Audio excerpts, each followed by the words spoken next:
So yeah, we back and I got y'all with this October special. And if y'all got any suggestions for me for the rest of the spooky season, let me know inside the comments. But it's October, y'all. It's time for Halloween. Don't come to my house or else I'll Suck your dick. blood. I'll suck your blood. So we start off and there's some fireworks going off because it's the 4th of July. And be ready because it's gonna be that one nigga talk about new year, new me. But the whole year, you ain't talked about Damn dollar. Nigga ain't said nothing about damn check. Damn job. Nigga ain't said nothing about no money. But we pan to a pageant with one of our characters, Helen. And damn, bruh, finna have a nigga turn into a milkman right now. Then another thing, we panning around the room, then to one of our other characters. And once I seen Jennifer Love, I was so happy. Been grateful that the Lord has blessed me to play in some snow. I'm telling you, man, getting suggested this movie, I ain't even know about Jennifer Love until now. And damn, someone tell her to set up a meet and greet or something, cuz. But to wrap it up here, Helen end up winning the pageant and the friend group head to some beach. Then we pan to the group and my nigga Barry and Ray gotta be in the books, I'm not gonna lie, for having one of the top 5 greatest two-mans. But they telling stories, celebrating, and Barry finna, you know what I mean. You could say bro finna get sandy cheeks. But after they all done, they start heading out and they driving. Then Barry turn on some rock music and start geeking, standing up out of the sunroof. Then this nigga dropped the bottle into the whip, getting Ray's eyes off the road. Then Barry sees something falling.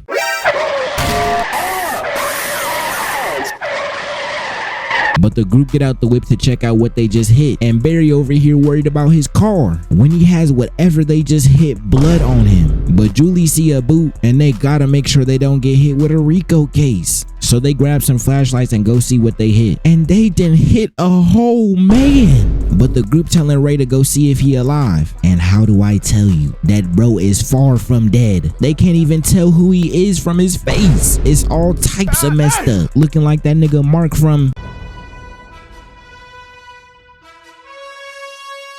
After Every Fight. So the group already know they cooked if they call the police. So they thinking of ways on how they can handle this. And Barry's got an idea. They just dump the body. So they start getting the body and heading to the water to dump my boy. They make it to some dock and Helen and Barry start dropping him into the water. And dude ass wake up grabbing him a souvenir. So Barry jump in, simp ass nigga. But he grabbed the crown and this dude wakes up once again. But it's all good, he got the crown back. Let's just not worry that bro is still alive. Then Barry telling the group to not ever bring this up and do not speak on it and take this info to the grave. And everybody agrees, but Julie. And Barry start tweaking out. Bruh, at this moment, it's that serious, but never that serious. She literally says yes. And Ray is a L for letting dude do that to her. But if it was me, man,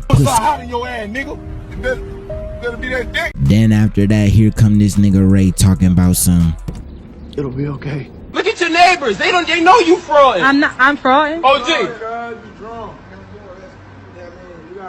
Hey, go to the library, read some. Don't talk to him like that. Look at his V-neck. No. But we skip a year later and Julie back home from school for the summer. And she get a letter and it reads,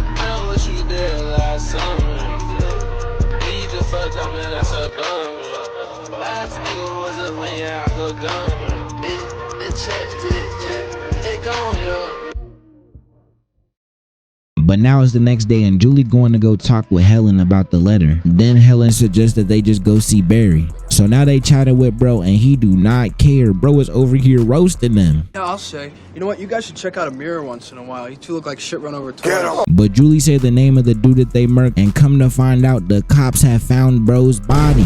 Then Barry start thinking of who could have sent the letter then. And Barry think it's a dude named Max. Cause when they was moving the body he pulled up but then left. Then we pan to bro and he just working, but Barry pull up saying they gotta talk in private. And then Barry get to pressing him. He bring up the letter, but I think that nigga Max didn't send it cause he mad confused. Then this nigga Barry grab a hook over here OD crashing on dude. Like damn nigga chill. But he pushed Max to the floor and dip to go meet with Ray. And they really think they just handled that problem just like that.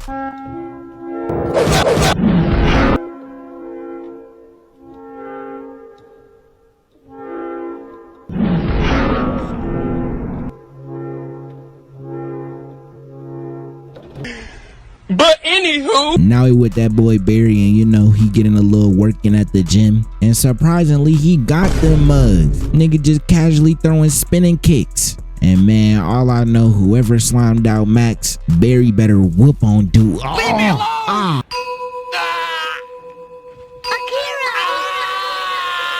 But he finish up his workout, get into the shower, and you know, he showering. Where does he shower? Shower? Oh no. Yeah, I knew y'all didn't take showers. But while he's showering, he peep a tall black shadow, and whoever that is, I do not care, would have had niggas inside that shower starting the chant from Boondocks. The booty is mine, it belongs to me. You can't take my booty. The booty is mine, it belongs to me. You can't take my booty. Then Barry out of his shower and someone put a picture on his locker of his car. So he head outside to see someone jacking his whip. So he show off his feet running after his car and peep the nigga inside the car. Bro out here reverse driving like he Paul Walker. But he stopped the car and Barry finna tweak thinking that it's Max inside the car. Then dude inside the car turn on the headlights and pull off driving at Barry. And this one of them moments where you need a Trey inside of your life, bro. But Barry running for his life, hitting zigzags. Then out of nowhere he stops running and just lets the nigga inside the whip run him down a whole building.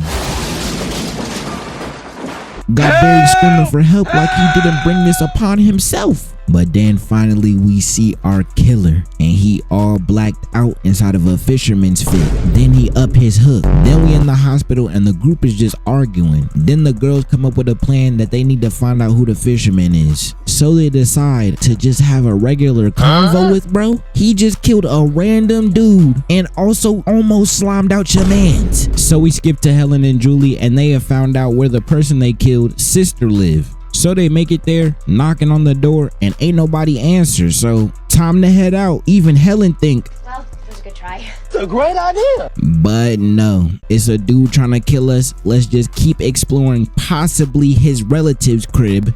But Julie looking through a window and then some woman come out of nowhere. They make up some lie asking to use her phone and we make it inside and they fake calling. And Julie trying to get information on the dude that they killed. And his sister tell them everything, even trying to keep them for a little longer. But they start to dip out. Now we in the car with Julie and Helen and they chatting finna pull off and...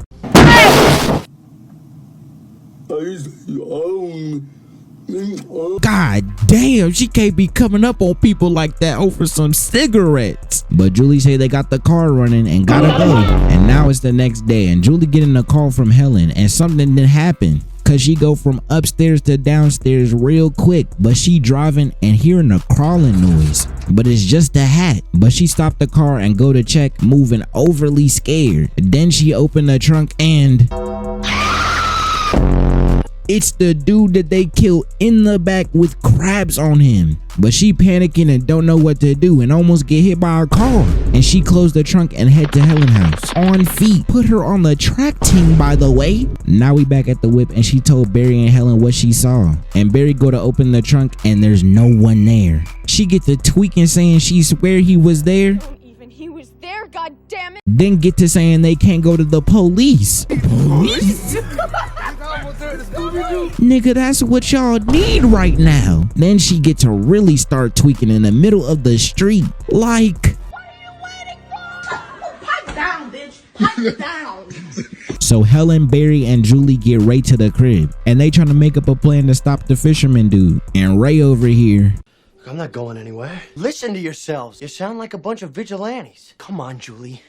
It's that moment where we have to make a decision. Let's make the right one this time. Then let's get the Like, hell out of here. oh my God. You know what you sound like? Oh, bitch! You know what a bitch is? You, a girl. But the plan is Barry and Helen at the parade, and Julie finna go question the dude that they killed, sister, again. So we pan to the parade, and Barry and Helen scoping out for the fisherman. And Helen see dude, and Barry get to chasing after him, catch up and tackle him and flip him over. Got bruh ass looking like he listening to Gunna. But we back to Helen, and she trying to see where Barry at, but she just starts seeing straight fisherman, then looking up and really seeing dude, but he just up his hook and stares. And now he with Julie asking the sister questions, and she bring out a note, and Julie say that ain't no regular note, that's a threat. But the sister don't believe that she telling the truth, and Julie bring up a tattoo on his arm, and his sister say he don't got no tattoos, and Julie comes to the realization that they got the wrong dude. So now we back to the parade, and some girl on the stage is doing the worst singing I have ever heard.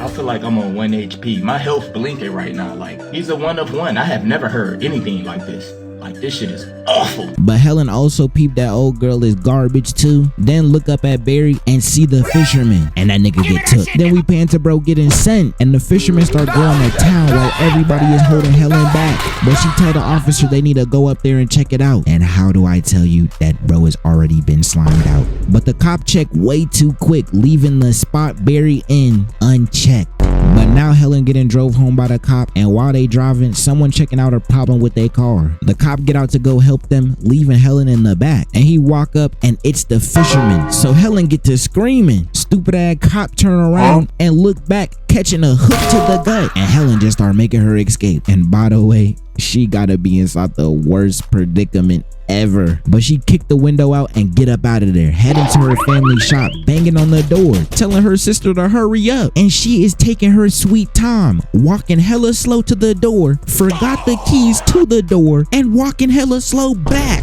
Like, come on, bro.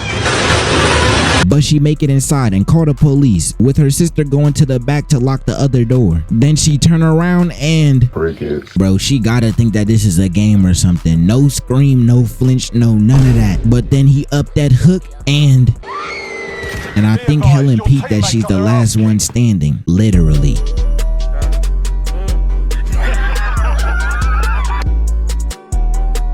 But Helen looking around, then the light cut out. She turned around and just looking at some mannequins, and I don't know why there's nothing there.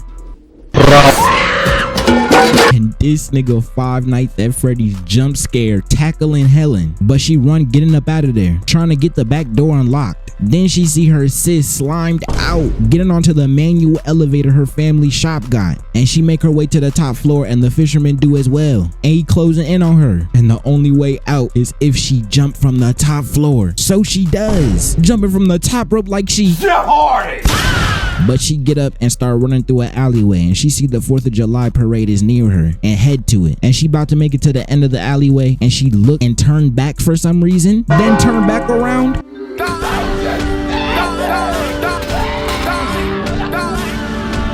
Ado, I'm sorry, but at least they got Tweedledum and Tweedledummer up out of here. So now he with Julie, and she looking for Barry and Helen, then head to Ray for help. So they chatting, and she fill Ray in on what's going on. And to sum it all up, the dude that they killed didn't die, and it was a different person. And Ray tell her to calm down and just hop on his boat. And she start getting on, and she peeped the name on the boat, and it looked familiar, and it's the one from earlier that the sister said. So now Julie think it's Ray and get up out of there, but the gate is locked. So she run back Ray's way, zoom past that boy, and Ray still chasing her, but a man come out of nowhere and clothesline him, then tell her to get into the boat. But now she inside the boat, and she looking around at some pictures, and she see pictures of her friends and realize this nigga is the fisherman. So she running once again, then realize he let the boat go out to sea, and bro pop out with a hook in hand. Then while that's happening, Ray try to get to them taking a small boat. Then we back to Julie and she has made her way to the under of the boat. Ray finally arrived, catching fades off rip, dinking bro once, then again, then run to find Julie, but get kicked. Buddy get up picking up a weapon. He swing twice and the fisherman just smiling while this is happening. But dude counter and deck Ray. He get up punching him back. The second get weaved. Then Julie come out of nowhere yelling, knocking Ray off focus and he get kicked off the boat. But Julie dip out once again and the fisherman then trapped her inside the bottom of the boat. So now she gotta find a new way up out of there. And she found a small door and another filled with ice. She make her way inside there, closing the door behind her, and we panned outside and this nigga Ray is back. He has made his way back onto the boat. But anyways, Julie covering the door with ice, making sure the fisherman can't get to her. And oh damn, is that Helen and Barry? But Ray back on the boat now and he hearing Julie screams, and so does the fisherman. So he making his way to where Julie's screaming at, and Ray sneak up behind him going for a setup. And the fisherman open the hatch on Julie and she just screaming, and Ray pop out unhooking a big hook, swinging it his way, knocking him out. But as Ray and Julie getting up out of there, he get up and hit Ray and grab Julie, finna take her out, but his hand gets stuck on something. Ray see that and push the lever. He rise up and get his hand cut off, then hung by his foot and then swung into the ocean. And now I have to wrap it up, folks. I hope y'all enjoyed this Halloween special, but I'm MJ Wubb signing out. Peace. Hold that way, that Jordan 95, get retired. Any day, ain't even flexing, boy, man, I'm tired. Anyway, put the pedal to the metal, get the flying. And this space ain't even flexing, boy, man, I'm tired.